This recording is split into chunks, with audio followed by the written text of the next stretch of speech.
Well, hello, here we go again. We are on section 9.6. We are going to talk about the discriminant more and what that can do for us when we are predicting what a parabola would look like if we graph it. This is a very exciting lesson, in my opinion.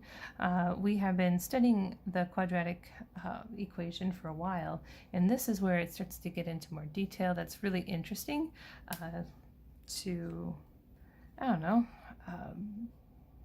visualize what a parabola would look like before doing all the work to actually graph it. So I like this lesson. I hope you do too. But do just remember that this is just a basic lesson. It's the high points of our classroom lesson. It's by no means a replacement for our lesson, just something to get you by if you need a refresher, if you've been absent. So our objective is to use the discriminant. Well, what's a discriminant? Hold on. A discriminant is this section here. It is b squared minus 4ac. I'll rewrite it here. B squared minus 4ac.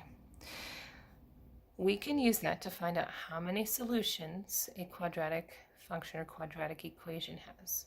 Or another way to say that is we can use that to determine how many places the parabola will intersect the x-axis.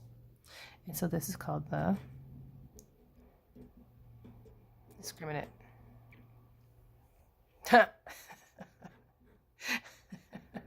It's been a while since I taught CS. All right, my spelling's rusty. Something about that didn't look right.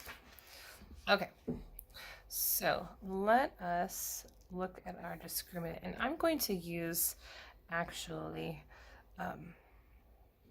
the square root symbol above, because for some kids it makes more sense when I do that, and I'll explain why in a second. Okay, so really the discriminant is just b squared minus 4ac, like that. I am putting the square root symbol on it because it'll make more sense to most students in just a minute. Okay, so these equations are all equal to 0. There doesn't need to be any rewriting in this one. A is 1, b is -3, c is -4. So the square root of b squared minus 4, a is 1. I'm not going to put that in there. We're at the point where we can start making a couple shortcuts. Anything multiplied by 1 is itself. -3 squared. -3 times -3 is 9. Don't rely on your calculator. If you put -3 squared in a calculator without parentheses especially, it'll tell you -9. But you don't need a calculator for -3 squared. Negative times a negative is a positive. 4 times 4 is 16. 9 over 16, not 9 over 16, 9 plus 16 is 25. Square root of 25 is 5. But what else is it? Yeah, it is also -5.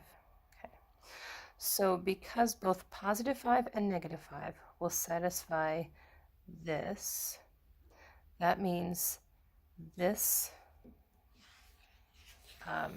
equation has two solutions. It's going to intersect the x-axis in two places. So therefore, because this is positive, in here, the 25, because this is positive, and it has two solutions, then there are two solutions. Now, if that was confusing to you, I think when you see the next one, it will be more clear. So let's look at the next one. A is -1, B is 2, C is -1. So we have b squared, or 2 squared minus 4ac.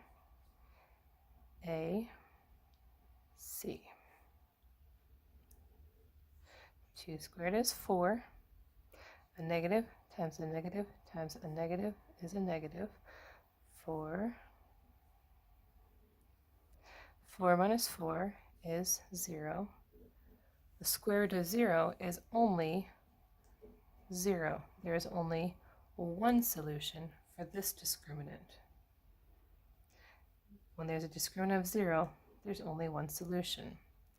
This is the sort of parabola that's going to have a vertex right on the x-axis. It's going to either sit moving up or moving down, but it's only going to have that one intersection point. So hopefully now maybe this makes a little bit more sense. When the discriminant is positive, it has 2 solutions. When it's 0, it has only one solution. Now the next one, as you can see in the sample, it's not intersecting the x-axis at all. Perhaps you can make a prediction of what characteristic our discriminant is going to have. Let's jump in and see if you're right. A is 2, B is -2, C is 3. B squared minus 4AC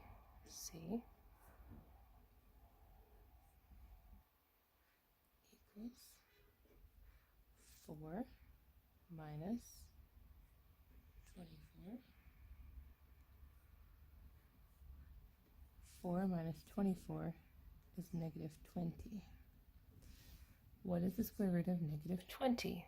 Remember, a square root is what number times itself gives you the radicand. Well, it could either be positive or negative, but a positive squared is a positive. A negative squared is also a positive. We've learned previously that this is not possible. So there is no number that we can substitute in for x and have it come out to 0. And what that looks like on a coordinate plane is a parabola that has a vertex above the x-axis and opens up, or has a vertex below the x-axis and opens down. So, oops, we missed a blank. Sorry. A parabola does not intersect the x-axis when it has a negative discriminant. It has no solutions.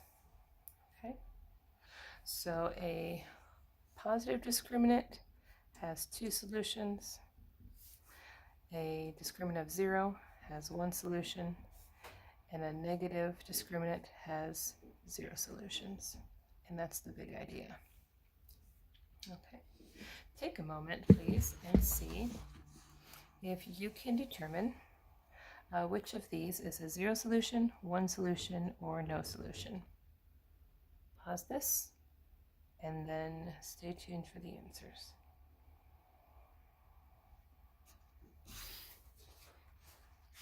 All right, let's see if you're right. So here we have your solutions. B squared minus 4AC. -2 squared is 4. Negative is negative. 4 times 3 times 7 is 84. 4 minus 84 is negative.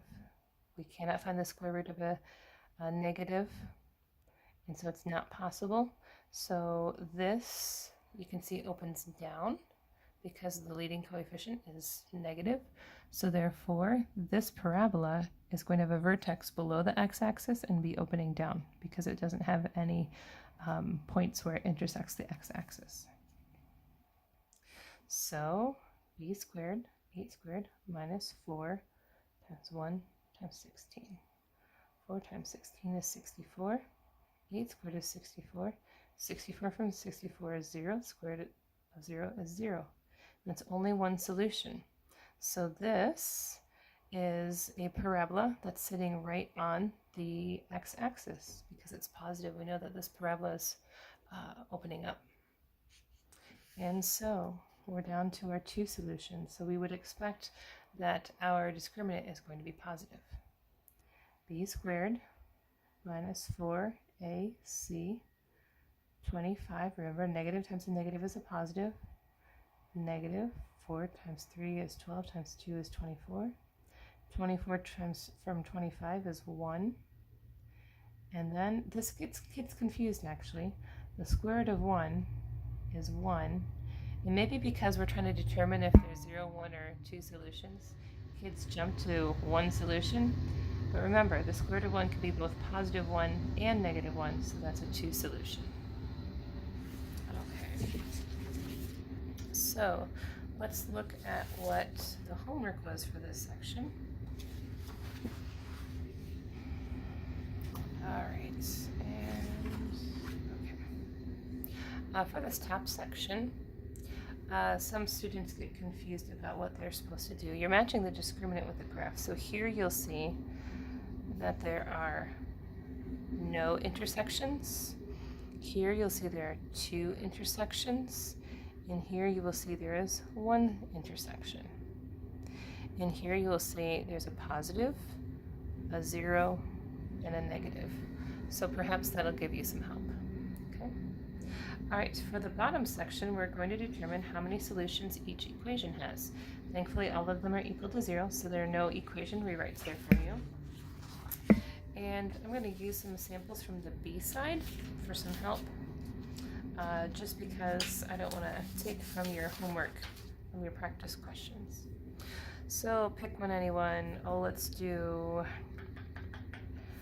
number 12, because we have a little extra room here. So remember, it might be smart to put this on your worksheet. So b squared minus 4ac. Now the discriminant is just this part, not the square root symbol. The square root helps. So the b squared, b is negative 5 squared minus 4ac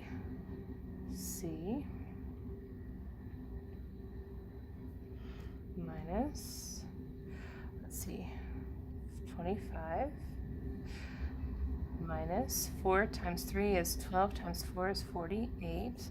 Well, I can see here, I'm not sure what this negative, oh, I meant to do that, sorry. I'm going to end up with a negative. If I want to be exact, I can figure that out, but I know that my discriminant is going to be negative, which is not possible. And so therefore, there are going to be 0 intersection points. So my answer is 0 because it's asking how many solutions the equation has. So for all of these, your answer will be 0, 1, or 2, because it'll be 0 if there's no solutions, 1 if it's 0, 2 if it's positive. So I should put no solution is also negative. Okay. Well, I hope that helps. If it doesn't, send me an email.